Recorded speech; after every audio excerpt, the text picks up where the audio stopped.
Granada, in supposedly tolerant and multiculturalist Muslim Spain, when a Jew was put in charge of a local area, the Muslims rioted and committed a pogrom, killing 4,000 Jews in that area because they understood that in Islamic law it was forbidden for a non-Muslim to hold authority over a Muslim.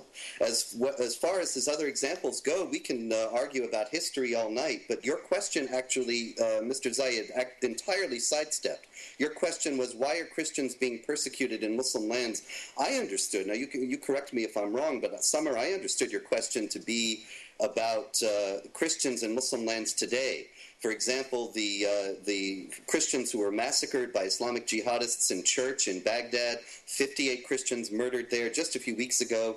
The Christians being persecuted on a large scale in Egypt, in Pakistan, in Indonesia, in Nigeria, and all in the name of Islam and in accordance with the teachings of Islamic law.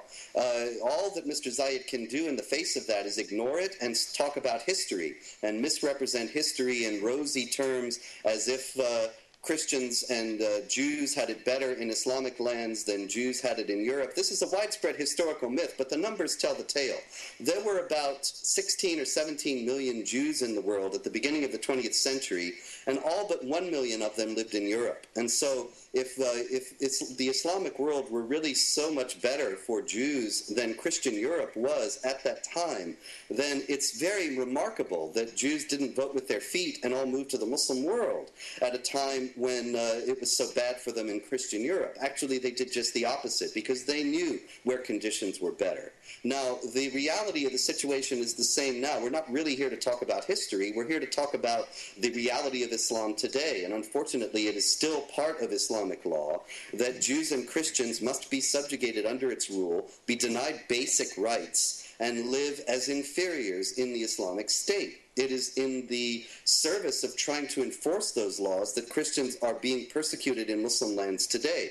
There is nothing comparable happening to Muslims in the West, where actually they enjoy exactly the same rights and privileges, and sometimes more than those of than do the general population. And so it's very nice to go and have some history lessons, but it really doesn't ameliorate the pain that Christians in Iraq and Christians in Egypt and Christians in Pakistan and Indonesia and elsewhere in the Islamic world today are facing from Muslims, inflicted by Muslims who are enforcing Islamic law. Okay, is there any risk, Dr. Pipes, or any danger involved with having the position, taking the position that Islam has in fact been hijacked? I think it's a nonsensical position. This is a legitimate version of Islam. It is obvious it's legitimate because someone like Osama bin Laden is very popular. There have been no end of children named after him, stamps, pictures of his for sale. This is not some renegade. This is someone who is popular. But more basically, I came on this program on the condition that there not be ad hominem attacks. For some reason, one of the imams, I think Mr. Zayed, said that I was lying. If I'm going to continue on, I need to make clear that I don't want to be attacked in this way. I don't know what my supposed lies are, but this is not the kind of discussion that I want to have. So let's make it clear. No ad hominem attacks. We discussed the issue. This is a typical example of Islamist attack, and I, for one, am not going to stand for this. But I'll stay on, but I'm not going to stand for another one. Right, thank you. On the question of Christians in Muslim countries, Christians have rights, as do Jews and Sabaeans, under Islamic law, but they're clearly and always inferior under Islamic law to Muslims. It is a precept, a fundamental precept of the Islamic religion that Muslims are superior to non-Muslims. This is fundamental to Islamic law. Now, when you look at the situation today, as Mr. Spencer pointed out, in countries like Iraq and Egypt and Lebanon and Pakistan, there is an attack on Christians, which is causing them to leave. You have a flight of Christians out of the Muslim majority countries. It's very marked, and if it should continue as it is now underway, there will essentially be vestigial Christian populations, as there are now vestigial Jewish populations.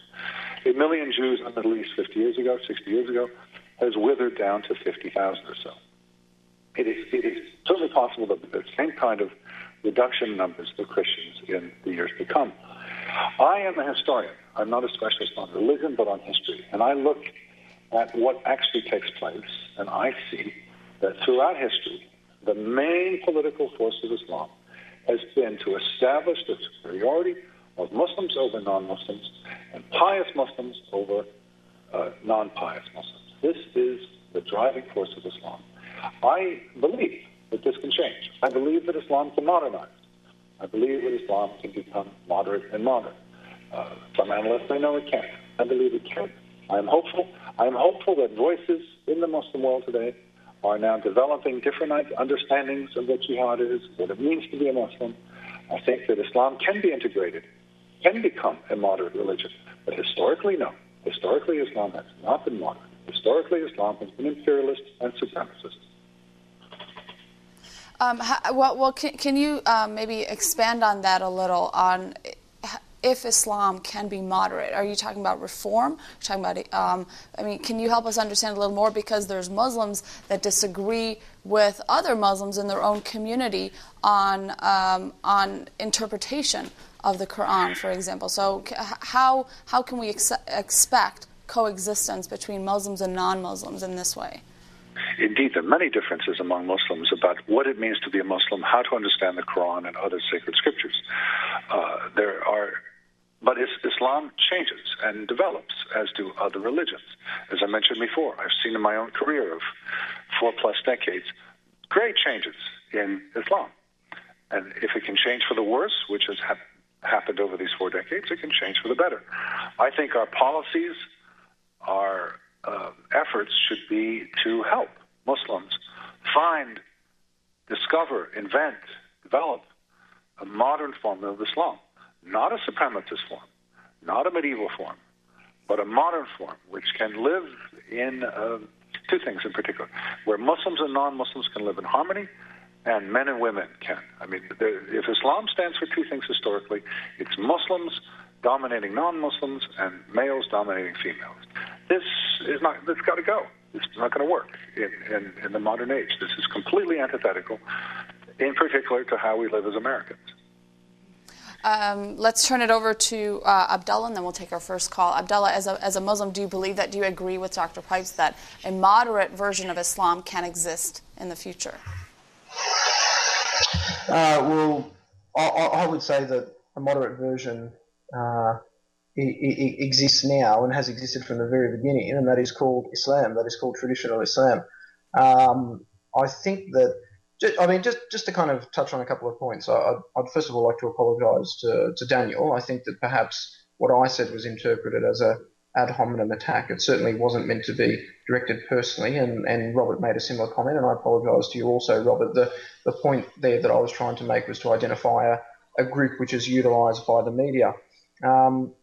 Having said that, I think that in order to genuinely engage with some of the comments that have been made, we need to be presented with objective evidence for a couple of the statements that have been made by both Robert and Daniel, and also we need points of clarification. Now, Robert and Daniel have both said that there are aspects of Islamic law which make non-Muslim citizens of a Muslim state lesser. Well, can they give one example that applies to either Christians or Jews or both, so that I actually have something to engage with?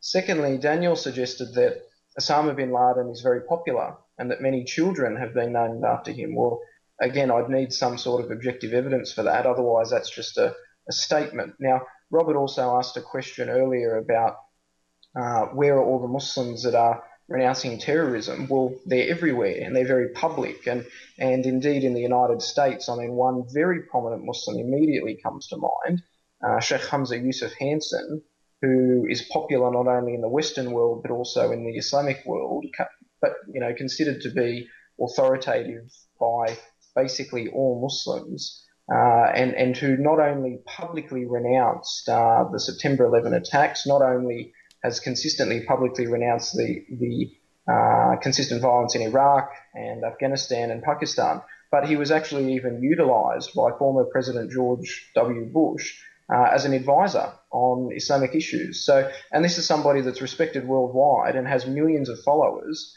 I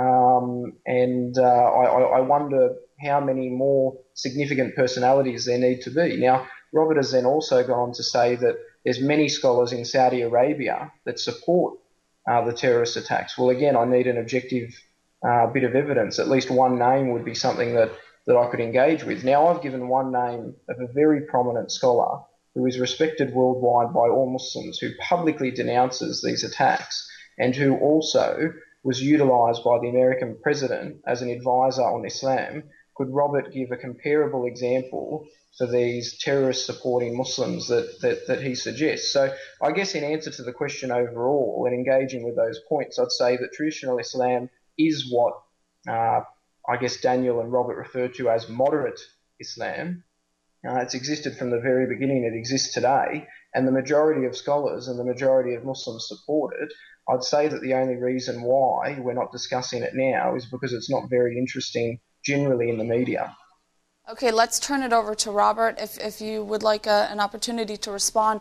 But also, I guess I'm more concerned with not necessarily the positions on some leading Islamic scholars here in the West, because that might even just be subject to their interpretation of Islam. But more I'm concerned with, like Abdullah, you give the example of 9/11.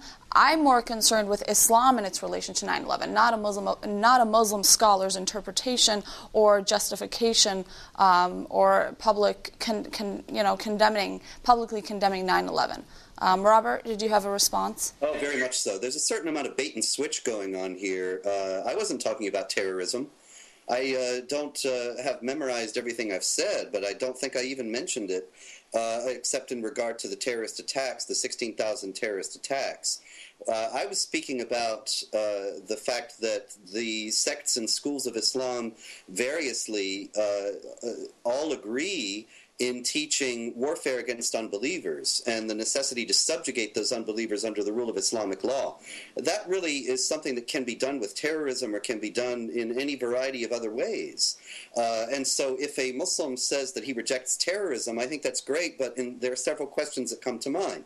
First thing, I want to know what he means by terrorism. For example, the Deobandi school in India, a very prominent school of Islam in India and the surrounding areas, recently, I believe it was a year or so ago, condemned terrorism, and it was international headlines and hosannas and all sorts of people getting all excited about it, until you started to read the documents which made it clear that they were condemning the terrorism that they alleged was being committed by the United States and Israel, and never mentioned anything done by Muslims in connection with terrorism at all. The same thing with the idea of Islam or Islamic scholars condemning attacks on innocent civilians. That's great, but then you have Islamic clerics in Britain and elsewhere saying there are no innocent non-Muslims because non-Muslims are in a state of rebellion against the true prophet, the Prophet Muhammad of Islam, and against the true religion, and as such there are no innocents among them. And so if you condemn attacks on innocent civilians, you're essentially saying nothing that would rebuke the jihad terrorists in the world today. The problem is much larger than that of terrorism. And then the challenge is to give an example. Sure, I can give you lots of examples of scholars who teach these kinds of things. Muhammad Salah al-Munajid out of Saudi Arabia, the scholar behind Islam Q&A online, Abu Bakr Bashir in Indonesia, many others who teach that it is part of the responsibility of Muslims to wage war against unbelievers. But I don't want to give the impression by giving you a couple of names, and I could give you many other names, that these things were invented by these people. They present themselves just as Hassan al-Banna, the founder of the Muslim Brotherhood, did, Sayyid Qutb, the great scholar of the Muslim Brotherhood, Maulana Maududi in Pakistan, and others, great figures of the 20th century. They presented themselves as representing the true teachings of Islam. Qutb and Maududi wrote commentaries, extensive multi-volume commentaries on the Quran, which forthrightly taught based on what they understood the Quran to be saying, and based also on Islamic tradition and the mainstream ways in which the Quran had always been interpreted.